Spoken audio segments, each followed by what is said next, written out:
Capítulo 3. Ela havia acabado de enterrar o marido. Claire não parava de repetir as palavras na mente, como se estivesse narrando uma história, e não vivendo o fato em sua vida, de verdade. Claire Scott havia acabado de enterrar o marido. Havia mais, porque o velório tinha sido longo, com muitas partes emocionantes de que Claire se lembrava com olhos frios de narradora. O caixão era cinza escuro, e uma camada de lírios brancos cobria a tampa fechada. O cheiro de terra molhada era pungente enquanto a máquina depositava o corpo na cova. Os joelhos de Claire fraquejaram. Sua mãe acariciou suas costas. Ofereceu-lhe o braço. Claire negou, balançando a cabeça. Pensou em coisas fortes: ferro, aço. Pô. Só quando entraram na limusine preta Claire compreendeu realmente que nunca mais voltaria a ver o marido. Estava indo para casa, de volta para a casa dele, a casa que tinham dividido. As pessoas a encontrariam ali, estacionariam o carro no meio-fio sinuoso e encheriam a rua. Fariam brindes. Contariam histórias. No testamento, Paul pedirá um velório, mas Claire se apegou demais à derivação da palavra para dizê-la. Ela perguntava a si mesma: será que Paul, como uma vela, vai se acender? Ou será que a referência era às velas de um barco? Claire sentia que o segundo sentido era mais condizente. A calma havia sido perturbada. Ela estava à deriva em águas turbulentas. Nadando contra o pesar. Afogando-se em pêsames. Havia recebido muitos telefonemas, cartões, flores e avisos de doações feitos em nome de Paul, Arquitetura para a Humanidade. Habitat para a Humanidade. Sociedade Americana de Câncer, embora Paul não tivesse morrido de câncer. Havia uma instituição de caridade para vítimas de assassinato? Sem dúvida, era algo que Claire deveria pesquisar. Seria tarde demais. 4 dias tinham se passado desde aquela noite horrorosa. O velório havia terminado. Pessoas a quem ela não via nem de quem tinha notícias havia anos tinham enviado condolências. Diziam que pensavam nela, que Paul era um bom homem, que estavam ali para apoiá-la. Claire sentia quando diziam isso, na delegacia, no hospital, na funerária, no cemitério, apesar de não saber bem onde estavam. Como você está? Perguntavam. Como está se sentindo? Desencarnada. Era a melhor maneira de descrever seus sentimentos.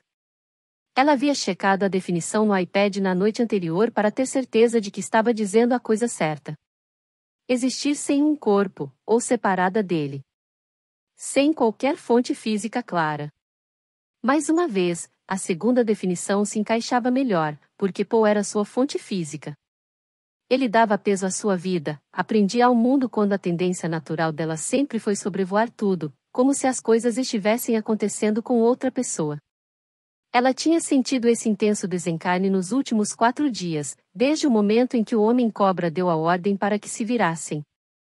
E depois vieram a polícia, o legista, perguntando se ela queria ver o corpo pela última vez, e Claire empalidecendo ao ouvir a palavra corpo, chorando como uma criança porque passou todos os segundos desde que tiraram Paul de seus braços tentando tirar da mente a imagem do marido sem vida, assassinado. Claire Scott queria ver o marido de novo. Ela não queria ver o corpo dele. Olhou pela janela.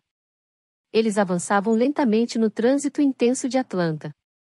O cortejo fúnebre tinha sido interrompido 2 semáforos antes. Só a limusine delas permanecerá à frente. Ali não era região interiorana, onde os desconhecidos respeitosamente abriam caminho na rua para deixar os pesarosos passarem. Ignoravam os policiais que seguiam de moto na frente. Ignoravam as bandeiras amarelas que as pessoas tinham amarrado em seus carros. Ignoravam todo mundo, menos Claire, que tinha a impressão de que o mundo olhava para a traseira do carro na tentativa de ver sua dor. Ela teve dificuldade para se lembrar da última vez que tinha andado de limusine.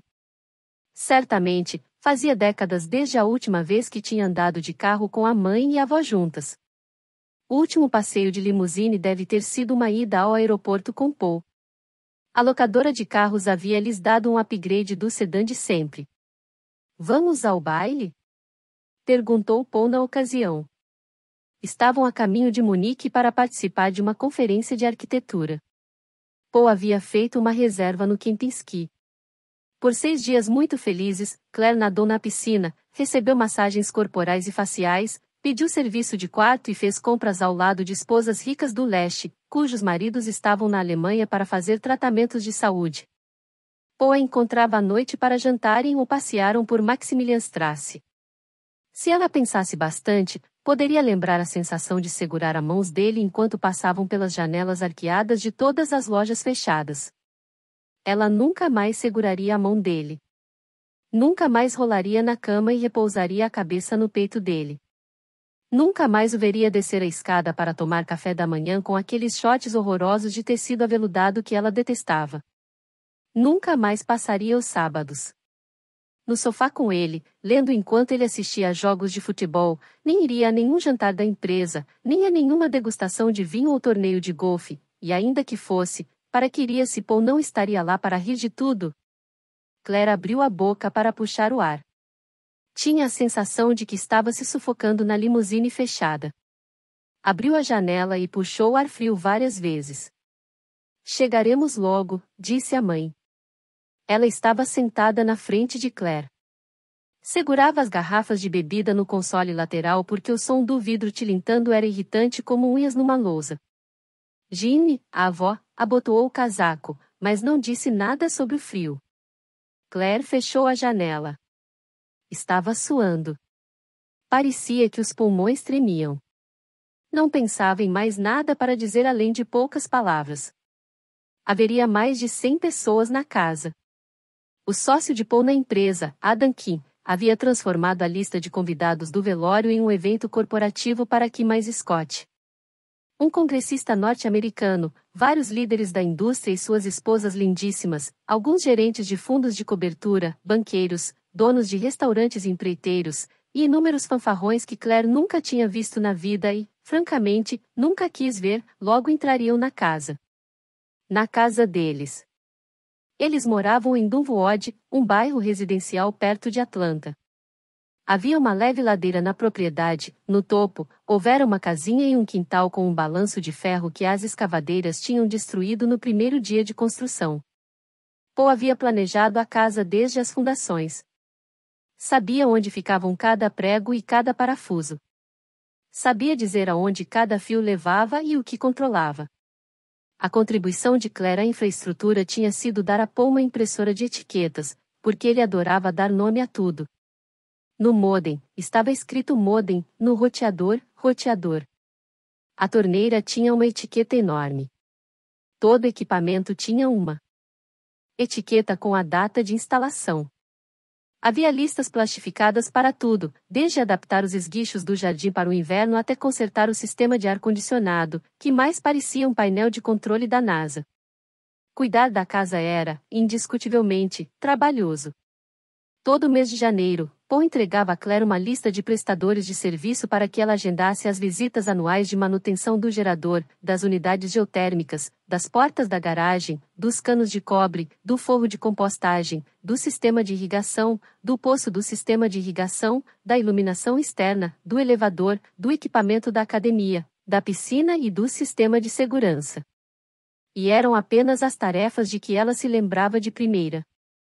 Faltavam menos de 2 meses para janeiro. Para quem ela tinha que ligar? Claire sempre jogava fora a lista quando o último prestador de serviços vinha. Será que Paul tinha o arquivo em algum lugar? Ela saberia como encontrá-lo. Suas mãos começaram a tremer. Os olhos ficaram marejados. Ela estava se sentindo sobrecarregada com todas as coisas que não sabia que precisava fazer. Sua mãe chamou. Claire. Claire enxugou as lágrimas. Tentou se acalmar. Janeiro seria no ano seguinte. O velório era naquele momento. Claire não teria que aprender a fazer uma reunião. O buffet tinha chegado 1 hora atrás. O vinho e os destilados tinham sido entregues pela manhã. Enquanto Claire se vestia para o velório, os jardineiros estavam no quintal com os equipamentos. A piscina tinha sido limpa na noite anterior enquanto as mesas e cadeiras eram descarregadas. Havia 2 bartenders e 6 garçons. Bolinhos de ervilha com camarão. Chips de abobrinha e milho. Bifes temperados com coentro. Risoto de beterraba com burgundy. Frango com molho de limão e pepinos fatiados. Rolinhos de linguiça com mostarda, sobre o qual Claire sempre fazia piada, mas que eram sempre a primeira coisa a acabar no buffet, porque todo mundo adorava cachorros quentes pequenininhos. Ela sentiu o estômago revirar ao pensar em toda aquela comida. Olhou para as garrafas de bebida na limusine. A mão da mãe estava pousada levemente sobre as tampas. A aliança de safira tinha sido um presente do segundo marido, um homem carinhoso que morrera discretamente de um ataque cardíaco 2 dias depois de se aposentar como dentista. Ellen Hyde tinha 62 anos, mas parecia mais da idade de Claire do que de sua própria. Ellen dizia que a pele boa se devia aos 40 anos em que trabalhou como bibliotecária, o que a deixará longe do sol. O fato de sempre acharem que eram irmãs foi péssimo na juventude de Claire. Quer uma bebida? Perguntou Ellen. Claire pensou em dizer não, mas respondeu. Quero. Ellen pegou o uísque. Ginny? A avó de Claire sorriu. Não, obrigada, querida. Ellen serviu uma dose generosa. A mão de Claire tremeu quando ela pegou o copo. Tomaram Valium de manhã, mas achou que não tinha funcionado, então tomou um tramadol que havia sobrado de um tratamento de canal. Provavelmente não deveria ingerir álcool após ter tomado os remédios, mas Claire não deveria ter feito um monte de coisas naquela semana. Tomou a bebida. Lembrou-se de Paul bebendo uísque no restaurante 4 dias antes. Fez uma careta quando o líquido chegou ao estômago e deixou sua garganta ardendo. Minha nossa! Ginny deu tapinhas nas costas de Claire. Você está bem, querida? Claire fez uma careta ao engolir em seco. Sentiu uma dor aguda no rosto. O ponto que fora esfregado no muro da viela estava machucado. Todo mundo pensou que o ferimento tinha sido feito durante o assalto, não antes. Ginny disse. Quando você era pequena, eu dava uísque e açúcar para curar sua tosse. Você lembra? Sim, eu me lembro. Ela sorriu para Claire com afeto genuíno, o que era algo a que Claire não se acostumava. No ano anterior, a velha tinha sido diagnosticada com algo chamado demência senil, o que significava que ela se esquecera de todos os erros e obsessões neuróticas que fizeram dela uma bruxa nas primeiras 8 décadas de sua vida. A transformação havia deixado todo mundo atento. Eles sempre esperavam que a velha Ginny renascesse como uma fênix e ateasse fogo em tudo de novo. Ellen disse a Claire. Foi gentil sua equipe de tênis ter aparecido. Foi. Claire ficou chocada por eles terem aparecido. Na última vez que os vira, ela estava sendo levada na traseira de uma viatura. Eles estavam vestidos de modo impecável, comentou Ginny. Você tem ótimos amigos. Obrigada, disse Claire, apesar de não saber se eles tinham ido ao velório de Paul por ainda serem seus amigos ou porque não dispensavam um evento social daqueles. O comportamento deles no cemitério não deixou a verdade clara. Beijaram e abraçaram Claire, disseram sentir muito e se afastaram enquanto ela cumprimentava outros conhecidos pesarosos.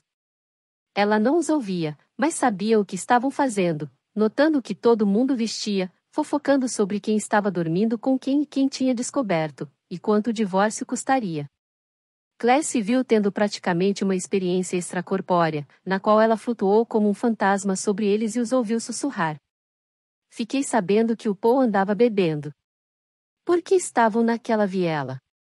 O que achavam que aconteceria naquela parte da cidade? Claire fora amiga daquelas garotas maldosas desde sempre. Era bela o suficiente para ser a líder, mas nunca tivera o tipo de lealdade destemida necessária para comandar um bando de raposas. Então, era mais quieta, que ria de todas as piadas, andava atrás delas no shopping, sentava-se encolhida no banco de trás do carro, e nunca, de maneira alguma, contava que transava com os namorados delas. Ginny perguntou. Com qual delas você foi presa por agressão física? Claire balançou a cabeça para esclarecer. Ela não estava lá. E não foi agressão, foi conduta desordeira. É uma distinção legal importante. Ginny sorriu com simpatia. Bem, tenho certeza de que ela enviará um cartão. Todo mundo amava o Paul. Claire e a mãe se entreolharam. Ginny detestava Paul. E detestava Claire com Paul ainda mais. Ginny enviuvara cedo e criará o pai de Claire num lar pobre pagando as contas com um emprego de secretária. Falava de suas lutas com muito orgulho. As roupas de marca de Claire, além das joias, das casas grandes, dos carros caros e das férias luxuosas, eram uma afronta pessoal a uma mulher que havia sobrevivido à Grande Depressão, a uma guerra civil, à morte de um marido, à perda de 2 filhos e a inúmeras outras dificuldades. Claire se lembrava com clareza da vez que foi visitar a avó usando Louboutins. Sapatos vermelhos são para crianças pequenas e prostitutas, dissera Ginny. Depois, quando Claire contou a Paul sobre a conversa, ele disse, brincando: é assustador o fato de eu não ligar para ambas as possibilidades? Claire colocou a taça vazia no apoio. Olhou pela janela. Sentia-se tão deslocada no tempo e no espaço que por um momento não reconheceu o cenário. E então percebeu que elas estavam quase em casa.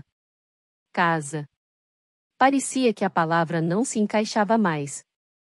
O que era a casa sem Paul? Naquela noite, ao voltar da delegacia, a casa parecerá grande demais de repente, vazia demais, só para uma pessoa.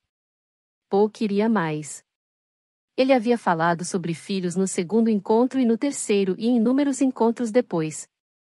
Havia contado a Claire sobre seus pais, que eram incríveis, que ele havia ficado arrasado quando morreram. Paul tinha 16 anos quando os Scott morreram em um acidente de carro durante uma nevasca horrorosa. Ele era filho único. O único parente que restou foi um tio que morreu quando Paul estava na Albany. Seu marido havia deixado claro que queria uma família grande. Queria muitos e muitos filhos para que ele se protegesse contra a perda, e Claire havia tentado muito até por fim concordar em consultar um especialista em fertilidade, que havia informado a Claire que ela não podia ter filhos porque usava DIU e estava tomando anticoncepcional. Claro, Claire não havia dividido essa informação com Paul, dissera ao marido que o médico havia diagnosticado algo chamado útero inóspito, o que era verdade, porque o que era mais inóspito do que um limpador de canos enfiado no útero? Estamos quase chegando, disse Ellen. Ela esticou o braço e tocou o joelho de Claire. Vamos lá, querida. Claire pegou a mão da mãe. As duas estavam chorando. Uma desviou o olhar sem perceber que a outra chorava. É bom você ter um túmulo para visitar. Ginny olhava pela janela com um sorriso agradável. Não dava para saber onde sua mente estava. Quando seu pai morreu, eu me lembro de ter ficado diante do túmulo dele pensando, aqui é onde posso deixar minha dor. Não foi imediato, claro, mas eu tinha para onde ir, e sempre que visitava o cemitério, eu sentia, ao voltar para o carro, que um pouquinho do pesar havia desaparecido. Ele tirou um fiapo de sua saia. Claire tentou se lembrar de coisas boas a respeito do pai. Ela estava na faculdade quando ele ligou para dizer que ele havia morrido. No fim da vida, o pai foi um homem muito triste e pobre. Ninguém se surpreendeu quando ele cometeu suicídio. Ginny perguntou: qual é mesmo o nome da garota desaparecida? Anna Kilpatrick. A limusine diminuiu a velocidade ao virar na rua. Ellen se ajeitou no banco para olhar pelo vidro da frente. O portão deveria estar aberto? Acho que o pessoal do buffet. Claire não terminou a frase. Havia 3 viaturas da polícia estacionadas atrás da van do buffet. Ai, Deus! O que é agora? Uma policial fez um gesto para que a limusine estacionasse na frente da casa. Ellen se virou para Claire. Você fez alguma coisa? O quê? Claire não acreditou na pergunta, mas então pensou no Valium, no Tramadol e no uísque no advogado sem coração que dissera que a língua grande dela a colocaria em apuros um dia, e Claire respondia que esse dia já tinha chegado e passado, caso contrário, ela não precisaria de um advogado. Será que ele realmente faria um exame para detectar drogas em seu corpo no dia do enterro do marido? pelo amor de Deus. Ellen deslizou em direção à porta. Claire, faça alguma coisa com essa cara. Você parece super culpada. Eu não fiz nada, disse Claire, ressuscitando um tom de resmungo que ela não usava desde a 8ª série. Vou cuidar disso. Ellen abriu a porta. Algum problema, policial? Perguntou, usando a voz de bibliotecária, baixa, tensa e extremamente irritada. A policial ergueu a mão. A senhora precisa se afastar. Isto é propriedade particular. Conheço meus direitos. Sinto muito. Claire se posicionou na frente da mãe. Não era à toa que ela tinha problemas com autoridades. Sou Claire Scott. Esta é minha casa. Posso ver sua identidade? Ele embateu o pé. Ah, pelo amor de Deus. Vocês estão mesmo aqui com 3 viaturas para prender minha filha no dia em que ela enterrou o marido? Ela apontou para Claire. Ela tem cara de criminosa, por acaso? Mãe, está tudo bem. Claire não lembrou a mãe de que, teoricamente, ela era uma criminosa. Devido à liberdade condicional, a polícia podia invadir o quanto quisesse. Ela abriu a bolsa para procurar a carteira. E então lembrou que o homem-cobra havia levado. Claire viu a tatuagem de novo, a presa de ouro. A pele do homem-cobra era pálida, um detalhe que havia assustado Claire quando ela contou ao delegado. Era racista supor que pessoas brancas e ricas só eram roubadas por negros ou por membros hispânicos de gangues, ou será que Claire tinha ouvido muito rap na aula de spinning? Era a mesma ideia que a fizera pensar em uma arma preta e brilhosa quando, na verdade, o homem segurava uma faca contra as costas de Paul. Uma faca que nem sequer parecia de verdade, mas que havia matado o marido. A terra começou a tremer. Claire sentiu as vibrações subindo dos pés para as pernas. Claire? Perguntou Ellen. Alguns anos antes, eles estavam em Napa quando um terremoto aconteceu. Claire foi atirada da cama, e Paul foi lançado em cima dela. Eles pegaram os sapatos e outras poucas coisas enquanto corriam por canos de água rompidos e janelas estilhaçadas. Modo de reforço para evacuação insuficiente, dissera Paul, no meio da rua lotada e toda destruída, de cueca e camiseta. Um prédio mais novo teria equipamento de isolamento, ou um sistema resistente a abalos que pudesse conter esse efeito de destruição. Ouvi-lo falar sobre os efeitos sísmicos foi a única coisa que a acalmou. Claire? Claire abriu os olhos. Olhou para a mãe, tentando entender por que estavam tão próximas. Você desmaiou. Não desmaiei, disse Claire, embora as evidências indicassem o contrário. Ela estava deitada de costas na entrada para carros de sua casa. A policial estava de pé ao lado dela.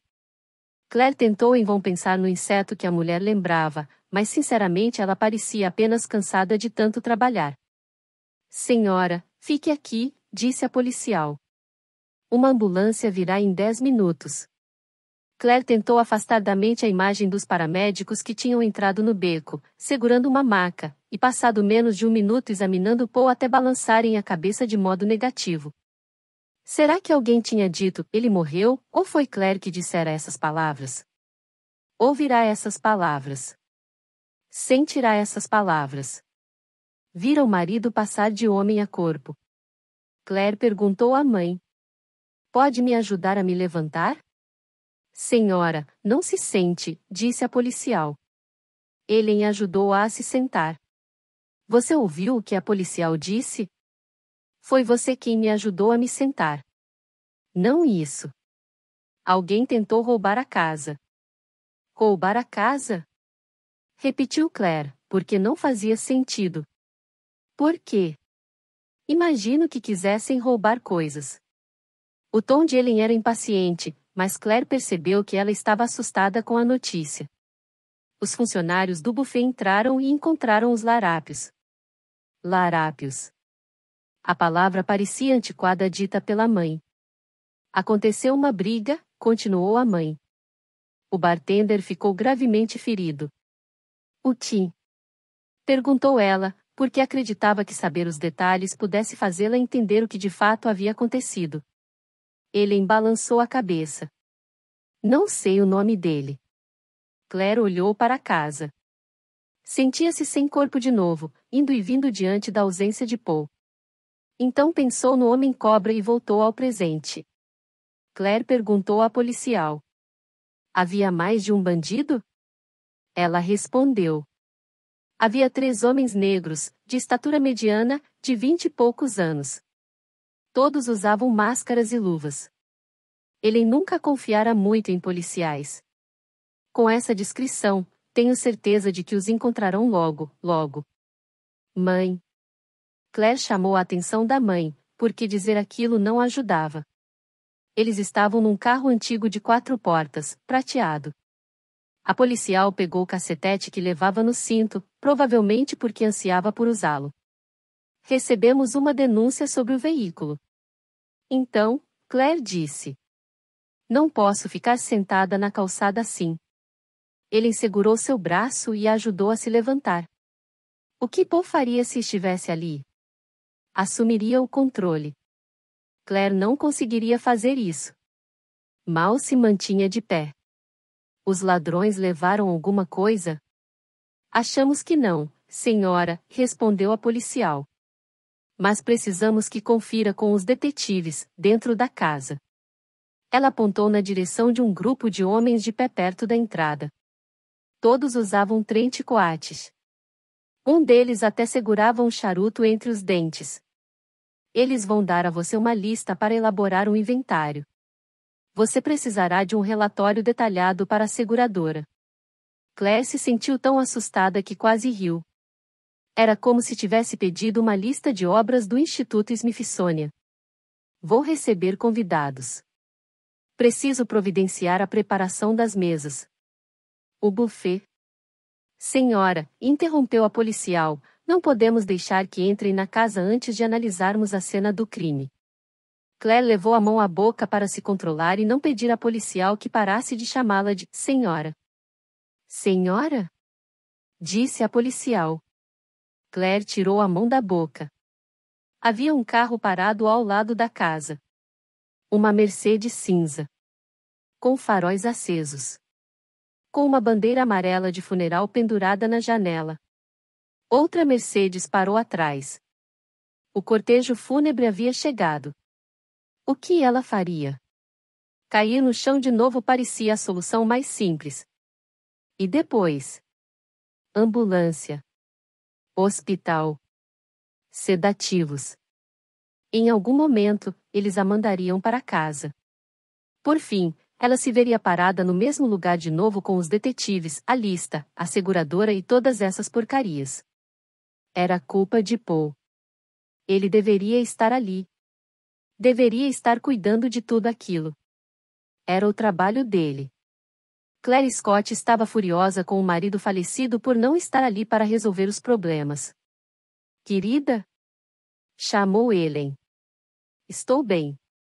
Claire havia percebido, muito tempo antes, que se mentisse com convicção era possível enganar a si mesma. Só precisava criar uma lista de afazeres. É o que Paul teria feito. Ele sempre dizia que não havia nada que uma lista não resolvesse. Se dominasse os detalhes, dominaria o problema. Vou acompanhar os detetives dentro da casa. Vamos precisar cancelar a recepção. Ela se virou para o motorista da limusine, que estava parado ao lado, discretamente.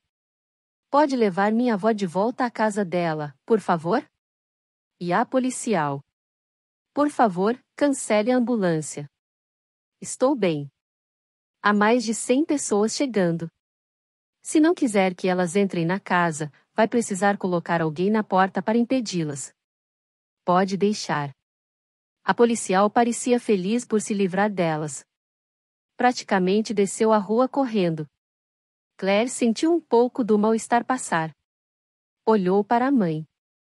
Não sei se consigo fazer isso. Você já está fazendo. Ele enroscou o braço no de Claire e caminhou com ela em direção aos homens que vestiam sobretudo. Você machucou a cabeça quando desmaiou? Não. Claire levou a mão à nuca.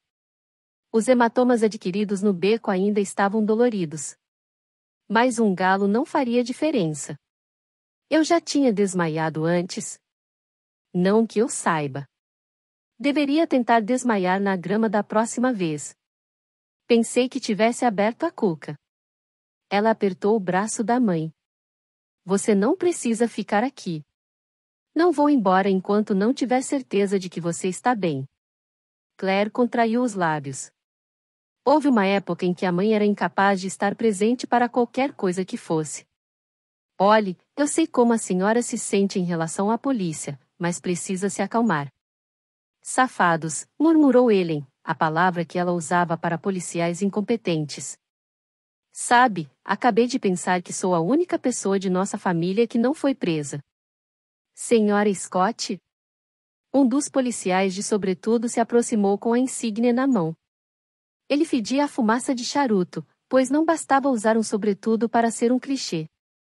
Sou o Capitão Mayel, da delegacia de Dunwood. Capitão? Perguntou Claire. O homem com quem ela havia conversado depois do assassinato de Paul era só um detetive. Será que um assalto era mais importante do que um assassinato, ou será que os assassinatos eram tão comuns em Atlanta que eram relegados aos detetives? Sinto muitíssimo por sua perda. Mayel jogou a insígnia no bolso do sobretudo. Seu bigode era farto e desgrenhado. Pelos saíam pelas narinas. O deputado me pediu para cuidar desse caso pessoalmente. Claire sabia quem era o deputado. Johnny Jackson tinha sido benfeitor de Paul quase desde o começo, oferecendo-lhe contratos do governo que deveriam ter sido designados a arquitetos mais experientes. O investimento foi premiado ao longo dos anos. Sempre que mais Scott recebia um trabalho novo do governo, a fatura do Amex de Paul vinha cheia de contas de aviões alugados nos quais ele nunca voava e de hotéis 5 estrelas nos quais nunca se hospedava. Ela respirou fundo e disse: Sinto muito, capitão. Estou me sentindo meio confusa. Pode começar do começo, por favor, e contar o que aconteceu? Sim, imagino que, com o velório e tudo, esta seja a última coisa com que queira lidar no momento. Como eu disse, aceite minhas condolências. Mayel respirou fundo, sua respiração bem mais tensa. Temos um resumo, mas ainda estamos descobrindo alguns detalhes. Você não é a primeira pessoa no condado com quem esse tipo de coisa acontece. Desconfiamos de que se trate de uma gangue de jovens que leem o obituário, descobrem quando os velórios vão acontecer, procuram a casa no Google Earth e decidem se vale a pena roubá-la. Santo Deus, disse Ellen, isso é absurdo. Mayel pareceu igualmente revoltado. Achamos que os assaltantes tiveram só 1 ou 2 minutos até a Van Dubuffet chegar. Eles viram o vidro quebrado pela porta lateral. Ele apontou o vidro, ainda espalhado nos degraus. O bartender entrou, o que provavelmente não foi uma boa ideia. Ele apanhou, mas impediu o bando de depenar sua casa. Claire olhou para a casa de novo. Paul desenhava variações da planta desde a faculdade de arquitetura. A única coisa que mudava era a quantia de dinheiro que podiam gastar. Nenhum dos dois era rico. O pai de Claire era professor universitário. Os de Paul tinham uma fazenda. Ele adorava ter dinheiro porque se sentia seguro. Claire adorava ter dinheiro porque quando você paga por algo, ninguém pode tirá-lo de você. Será que ela não tinha pagado uma quantia suficiente por Paul? Será que não tinha trabalhado o suficiente, amado o suficiente, estado presente o suficiente? Foi por isso que o perdeu? Senhora Scott? Sinto muito. Claire não sabia por que ficava se desculpando. Paul teria se importado mais com aquilo. Teria ficado revoltado com a violação. A janela fora quebrada. Os ladrões pegaram suas coisas. Um dos funcionários foi atacado. Claire teria ficado ao lado dele, igualmente revoltada, mas sem Paul ela mal conseguia se mexer. Sabe nos dizer se o funcionário está bem? Perguntou Ellen. Tim, certo. Isso, Tim. Mayel assentiu e deu de ombros ao mesmo tempo. A maioria dos ferimentos é superficial. Eles o levaram ao hospital para dar pontos. Claire sentiu parte do terror penetrar seu corpo. Tim trabalhava para eles havia anos. Tinha um filho autista e uma ex-mulher que estava tentado reconquistar, e agora estava sendo costurado no hospital por causa de algo terrível que havia acontecido dentro da casa dela. Mas vocês ainda precisam que Claire entre na casa para ver se os ladrões levaram alguma coisa? Indagou Ellen. Sim, vamos precisar. Sei que o momento é péssimo, mas o que precisamos da Sra. Scott no momento é saber onde fica o controle das câmeras de segurança. Ele apontou o globo preto no canto da casa. Temos certeza de que a entrada deles foi registrada. Vou levar vocês até lá. Claire não se mexeu. Todos a olhavam, esperando. Ela precisava fazer outra coisa. Várias outras coisas. A lista. Ela sentiu o cérebro se acender como uma lâmpada. Claire se virou para a mãe. Pode pedir ao pessoal do buffet para doar a comida ao abrigo? E diga ao Tim que pagaremos a conta do hospital. Tenho certeza de que nosso seguro cobre. Onde estava a papelada? Claire nem sabia quem era o corretor de seguros deles. Sra. Scott? Havia outro homem de pé ao lado do capitão Mayall. Ele era alguns centímetros mais alto e vestia-se um pouco melhor do que o resto do grupo. Seu sobretudo era mais bonito, o terno era mais bem cortado, e o rosto estava bem barbeado.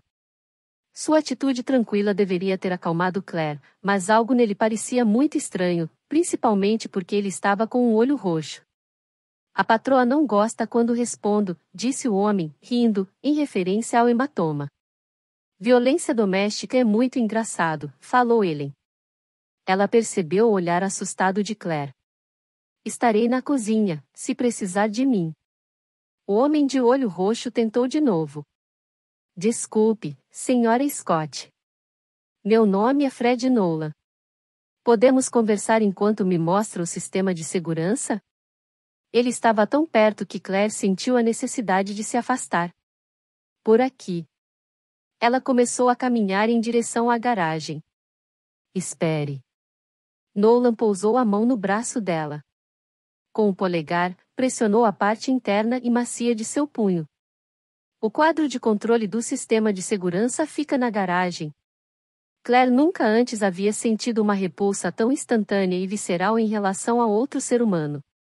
Ela olhou para a mão dele, desejando que a pele congelasse. Nolan entendeu e soltou o braço dela. Como disse, é por aqui. Claire se conteve para não estremecer enquanto caminhava. Mayall ia ao lado. Nolan a seguia de perto. Perto demais. O homem não era só esquisito, era assustador. Mais parecia um mafioso do que um policial, mas estava na cara que era bom no que fazia. Claire não havia feito nada criminoso, pelo menos, não nos últimos tempos, mas ele a fez se sentir culpada mesmo assim. Normalmente, todo o equipamento de segurança fica na parte principal da casa, disse Nolan. Fascinante, murmurou Claire. Sentia uma dor de cabeça se instalando. Talvez o roubo tivesse sido um presente de Deus. Em vez de passar as próximas horas fazendo sala para os amigos de Paul, passaria meia hora com aquele idiota até expulsar todo mundo da casa e tomar um pouco de Valium para dormir. Por razões complicadas que Paul tentou explicar, todos os equipamentos de segurança estavam na garagem, uma estrutura de 2 andares à parte, mas no mesmo estilo da casa. O escritório de Paul no andar de cima tinha uma cozinha pequena, 2 armários grandes e um banheiro com chuveiro.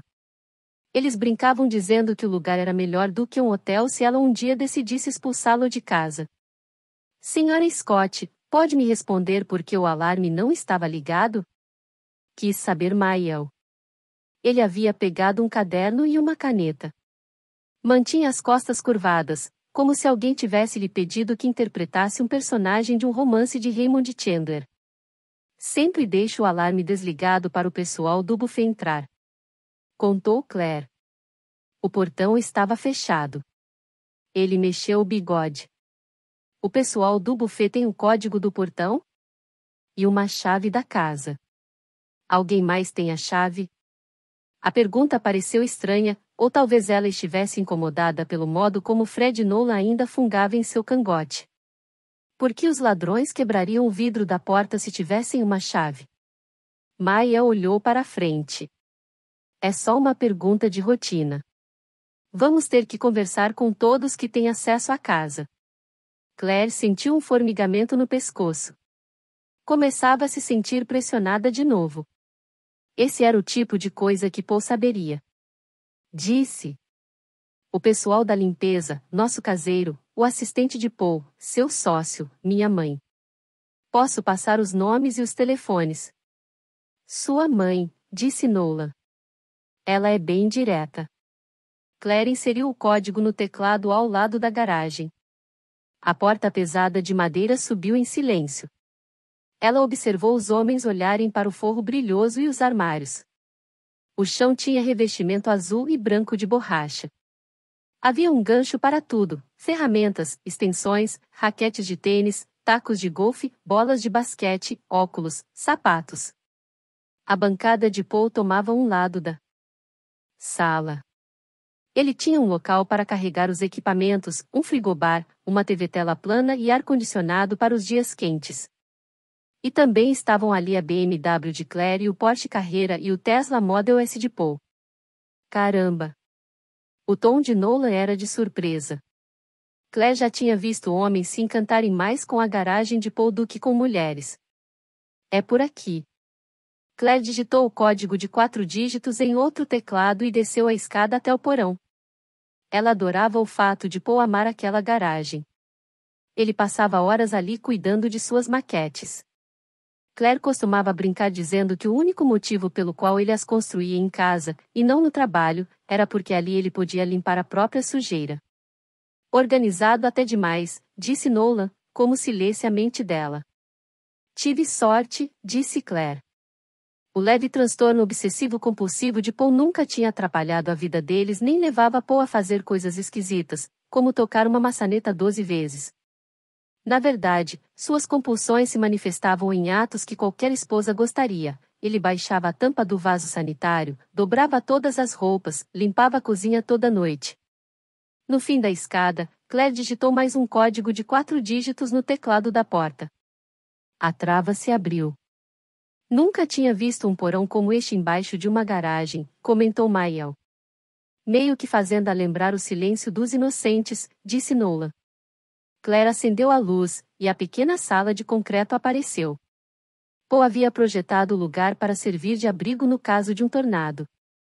Nas estantes, estavam alimentos e equipamentos.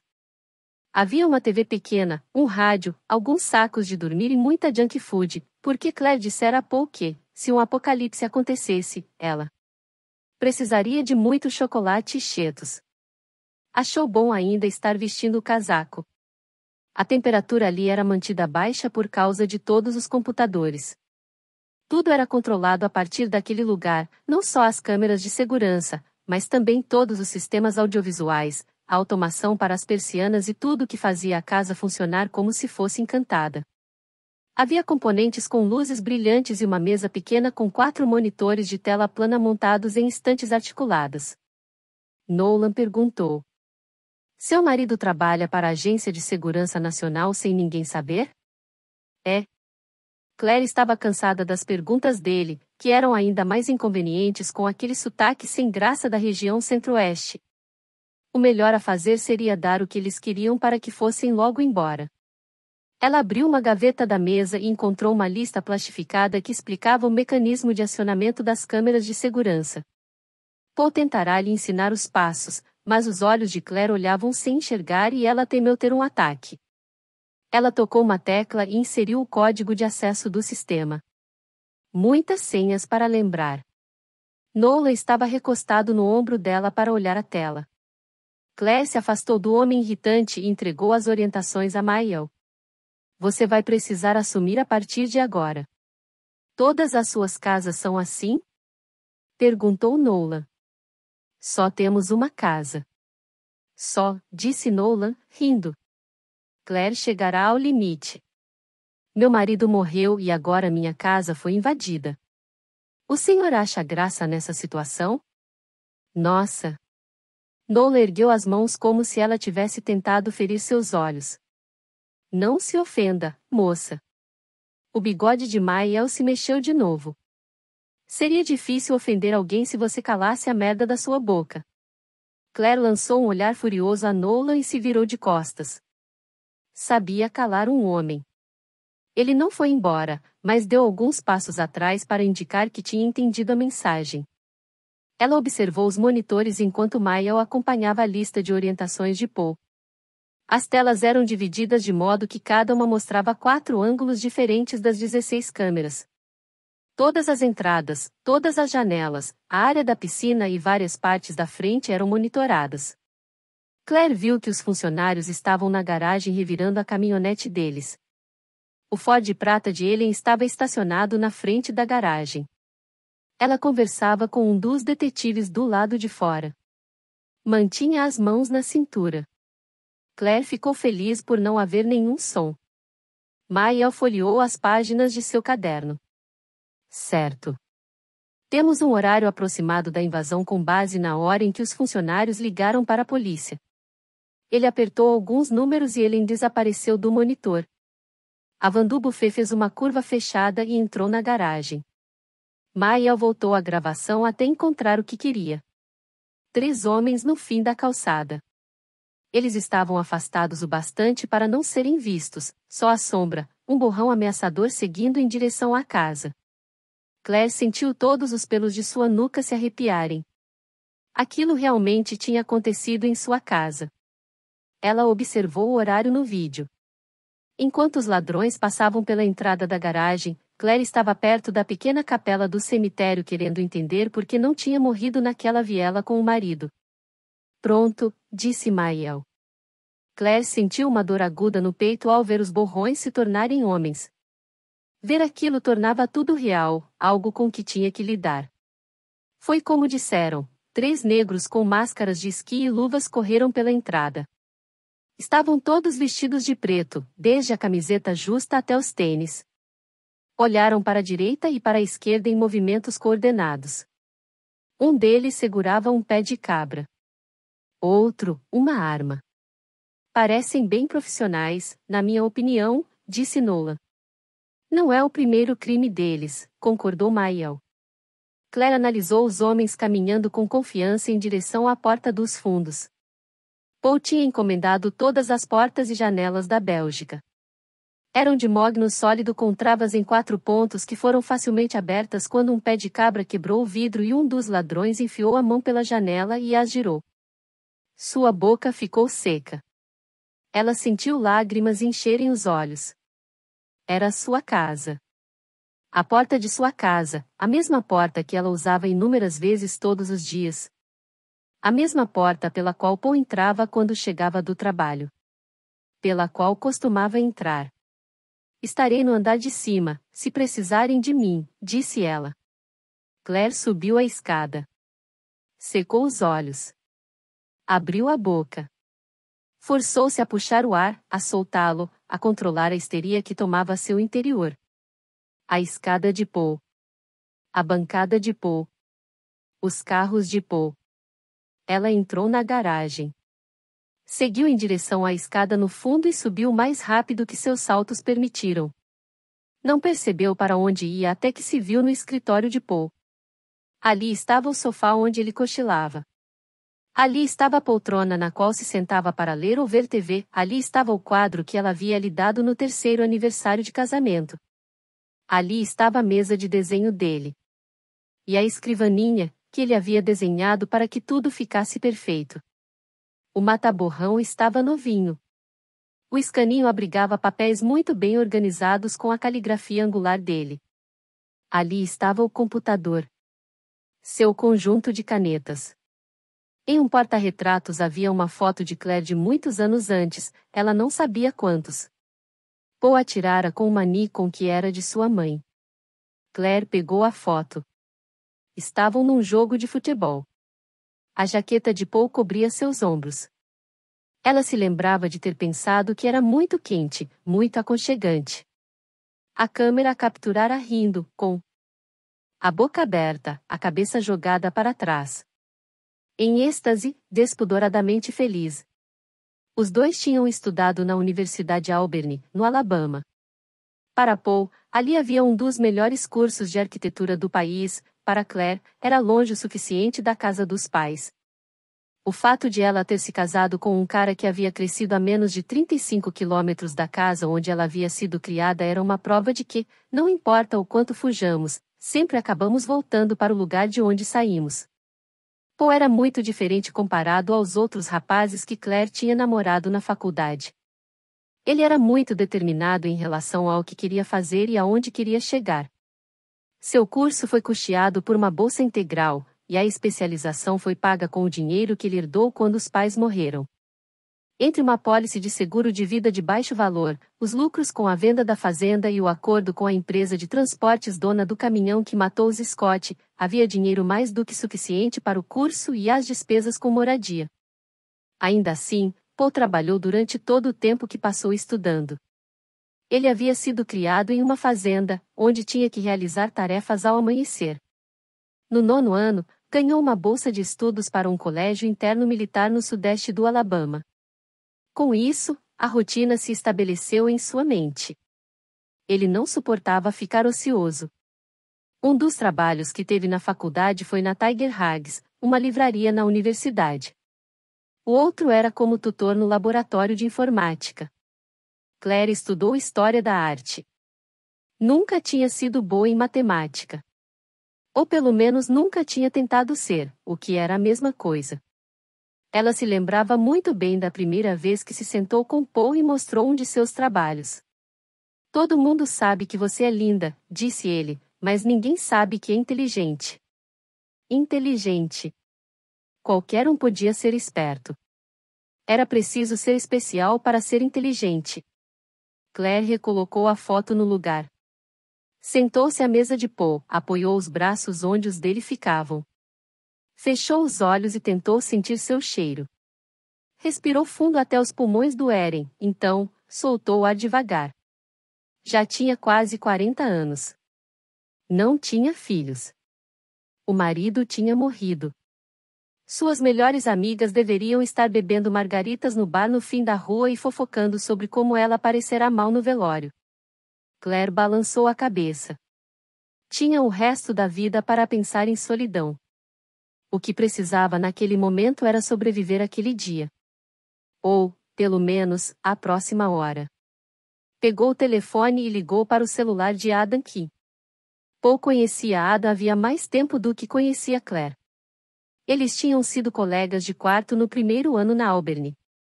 Os dois se formaram juntos. Adam fora o padrinho de casamento deles. Mais importante ainda, Adam e Paul contavam com as mesmas pessoas para cuidar de suas vidas. Ele atendeu ao primeiro toque. Claire? Você está bem? A polícia não nos deixou entrar. Fomos roubados. Não roubados, não levaram nada. É só um inconveniente. Estou bem. Ela estava bem? Só então, tendo algo concreto para fazer, sentiu-se bem. Olhe, desculpe incomodar, mas você sabe quem é o corretor de nossos seguros? Ah, sim. Sei. Ele parecia confuso, provavelmente porque era a última pergunta que esperava que Claire fizesse no momento. O nome dela é Pia Lorit. Ele soletrou o sobrenome. Posso enviar as informações por mensagem. Estou sem celular, disse Claire. O homem cobra o levou. Ou melhor, o cara aqui. Enviarei por e-mail. Claire estava prestes a dizer que também não podia acessar os e-mails, mas então lembrou-se do iPad. Era um modelo antigo. Paul sempre ameaçava trocá-lo por um laptop, mas ela sempre dizia que estava bom daquela maneira, e ela provavelmente o levaria consigo dali a 30 e poucos anos, quando fosse para uma casa de repouso. Claire? A voz de Adam ficou abafada. Ela imaginou que ele tivesse entrando em outra sala. Quantos telefonemas eles tinham trocado nos quais Adam havia ido para outra sala? Uma meia dúzia, talvez. Isso era tão tolo. Tão idiota. Ele disse. Olhe, Sinto muito. Obrigada. Ela se sentiu chorosa de novo, e detestava, porque Ada era a última pessoa diante de quem deveria chorar. Quero que saiba que se precisar de alguma coisa. Ele parou de falar. Ela ouviu algo sendo arranhado e imaginou que ele estivesse passando os dedos no rosto. Ada era um daqueles homens que sempre mantinha a barba por fazer, mesmo depois de se barbear. Claire nunca tinha achado homens peludos muito atraentes, mas ainda assim ela tinha dormido com Ada. Ela nem sequer podia se consolar dizendo que fora muito tempo antes. Claire? Estou aqui. Sinto muito por falar nisso, mas Paul deve ter um arquivo no computador com os trabalhos em andamento. Pode enviá-lo por e-mail para mim?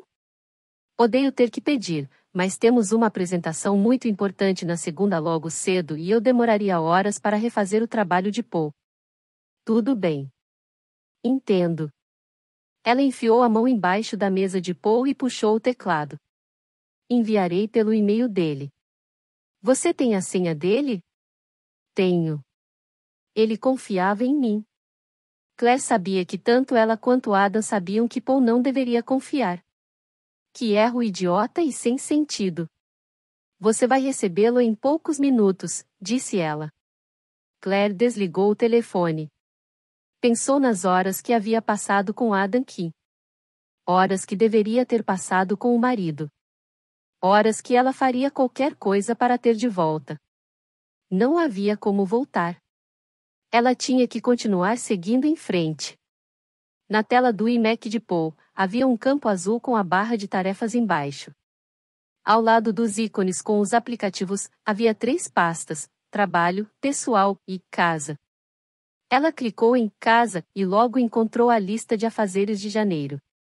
Também viu um arquivo intitulado Seguro, em que havia não só o nome da corretora como também um PDF com descrições, fotografias e números de série de tudo da casa. Claire mandou as 508 páginas para a impressora. Em seguida, ela abriu a pasta Trabalho. Era bem mais complicada e confusa. Não havia uma pasta de trabalhos em andamento, só uma lista comprida de arquivos com números em vez de nomes.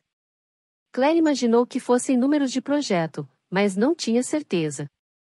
Clicou no campo da data para listá-los cronologicamente. Havia 15 arquivos recentes nos quais ele vinha trabalhando nas 2 últimas semanas. O último fora aberto um dia antes de Paul morrer. Claire clicou no arquivo. Esperava encontrar um esquema de trabalho, mas a única coisa que aconteceu foi que o pequeno ícone do iMovie começou a pular na barra de ferramentas. Ah, disse ela, porque a princípio não entendeu o que estava vendo. Então, sorriu pela primeira vez desde que o homem-cobra pediu para eles não se mexerem. Paul andava vendo pornografia no computador. Mas não qualquer pornografia. Coisas ousadas. Uma jovem com um top de couro presa por uma corrente, de costas para uma parede de concreto. Usava uma coleira cheia de pontas. Os braços e as pernas estavam abertos, exibindo a genitália através da roupa íntima de couro sem forro. Ela emitia sons agudos e temerosos que mais pareciam gemidos de desejo dos anos 1970 do que gritinhos de medo dos dias de hoje. Claire olhou a porta do escritório de Paul, desligou o som, mas deixou o filme rodar. A mulher estava numa sala imunda, e Claire ficou ainda mais chocada por aquilo ter despertado o interesse de Paul. Ela era jovem, mas não muito. Os cabelos pretos eram curtos. O rímel escuro contornava seus olhos. O batom vermelho escuro deixava os lábios maiores do que eram. Os seios eram pequenos, mas ela tinha pernas lindas. Paul sempre gostou das pernas de Claire, mesmo quando ela usava uma tornozeleira eletrônica. Na verdade, ele adorava a tornozeleira, e isso foi a coisa mais ousada que ela percebeu no marido até ele agir de modo inexplicavelmente bruto com ela na viela. E até aquele momento, claro, porque aquele filme revelava mais. De repente, a cabeça de um homem apareceu na tela. Ele usava uma máscara de esqui de couro com zíperes abertos na boca e nos olhos. Ele sorriu para a câmera.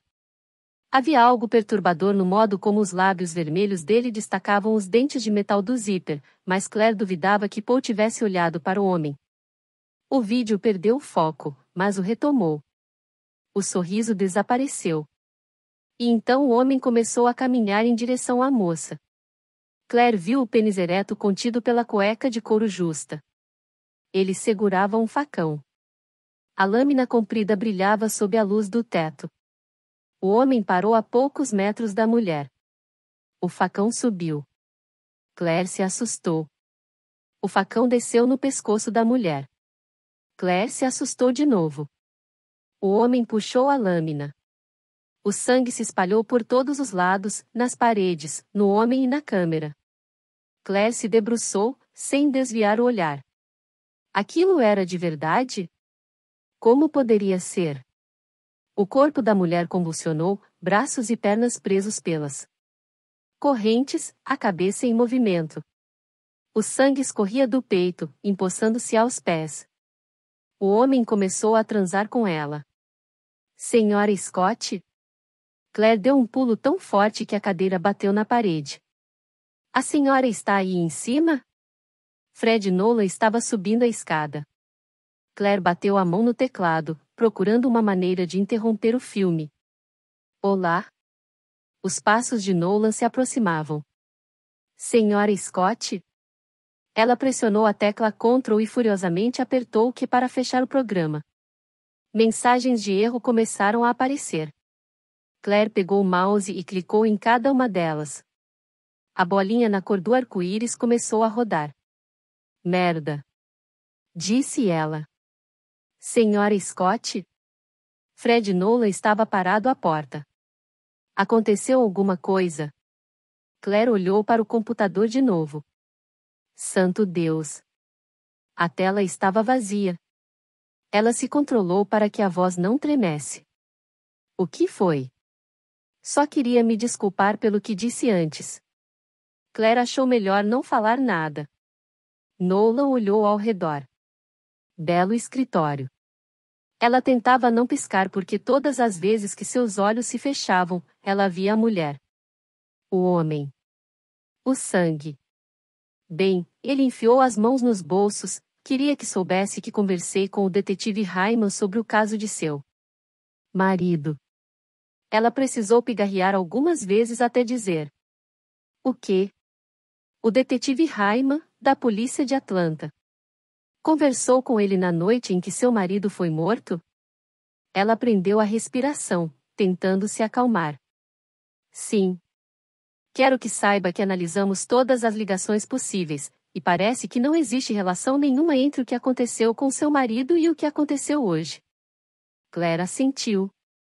Sentiu uma pontada de dor na mandíbula por ter cerrado os dentes. Nolan observou o escritório lentamente. Seu marido era um cara organizado. Claire não respondeu.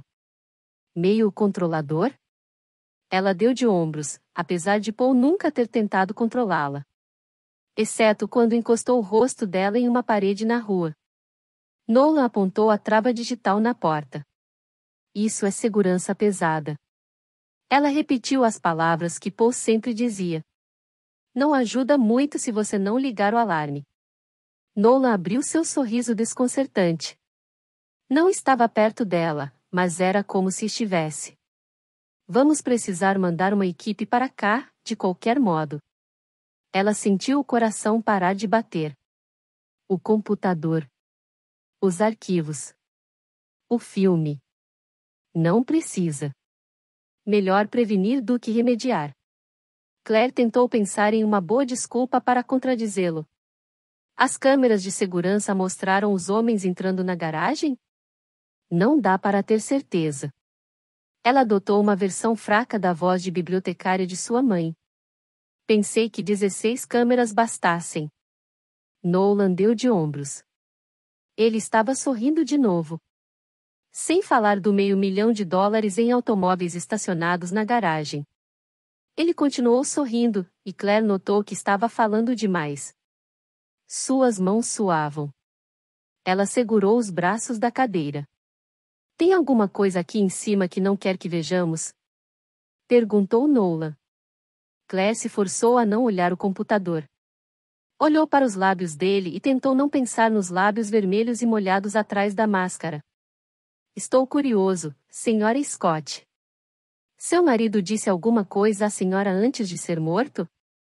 Indagou ele. Ela se lembrava da viela, da aspereza da parede, da ardência quando seu rosto foi esfregado. Será que Paul gostava daquele tipo de coisa? Era por isso que ele estava assistindo aquele filme no computador? Sra. Scott? Nola interpretou o silêncio dela com embaraço. Não se preocupe. O detetive Hyman me disse porque a senhora e seu marido estavam naquela viela. Não estou julgando. Só estou curioso para saber o que seu marido disse.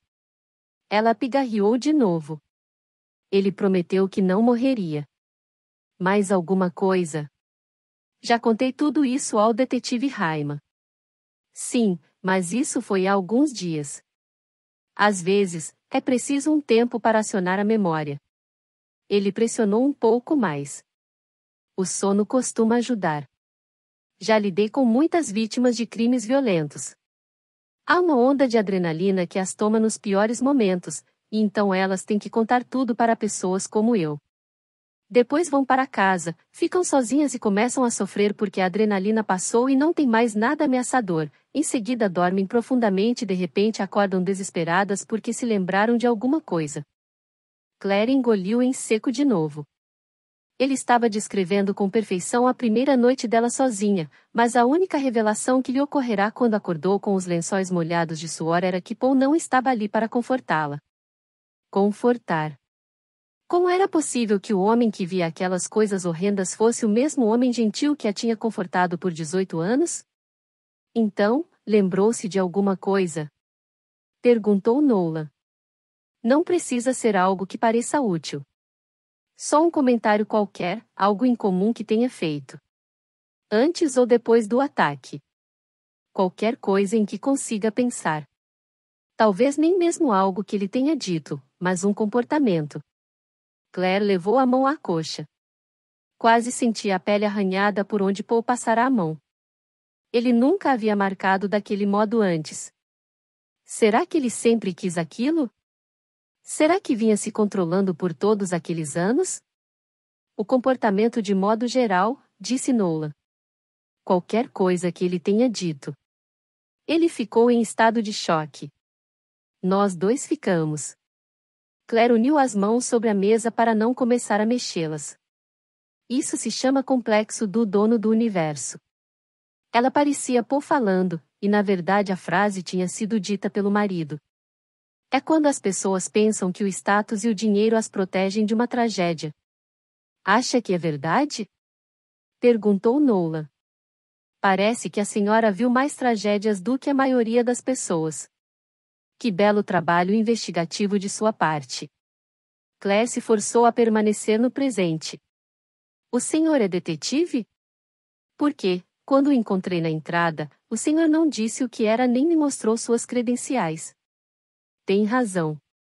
Ele não disse o que era, então ela pediu. Gostaria de ver sua identificação. Ao que parecia, Nolan não se abalou. Enfiou a mão no bolso do casaco ao caminhar em direção a ela. Sua carteira era simples, sem zíper. Não havia ali um distintivo de detetive, mas 2 cartões plastificados dentro de compartimentos de plástico.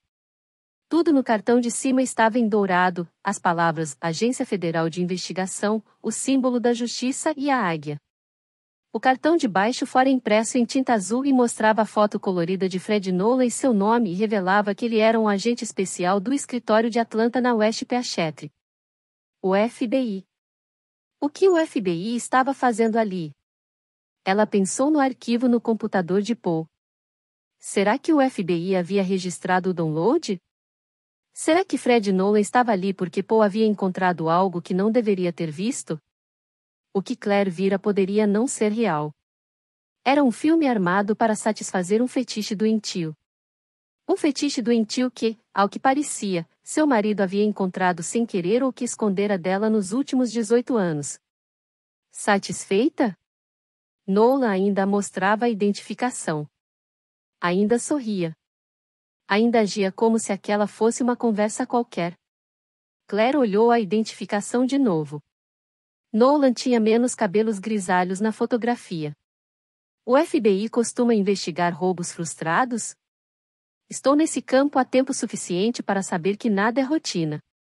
Ele fechou a carteira. O bando que entrou em sua casa atravessou limites de condados. Estamos ajudando a coordenar as forças policiais. Isso não é trabalho para a agência de investigação da Geórgia? A senhora entende sobre a hierarquia da lei.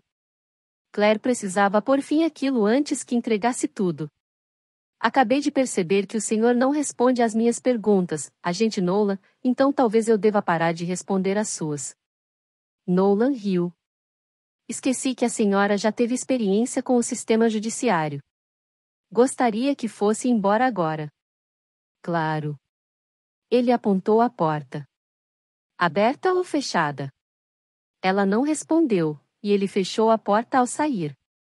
Claire correu para o banheiro e vomitou.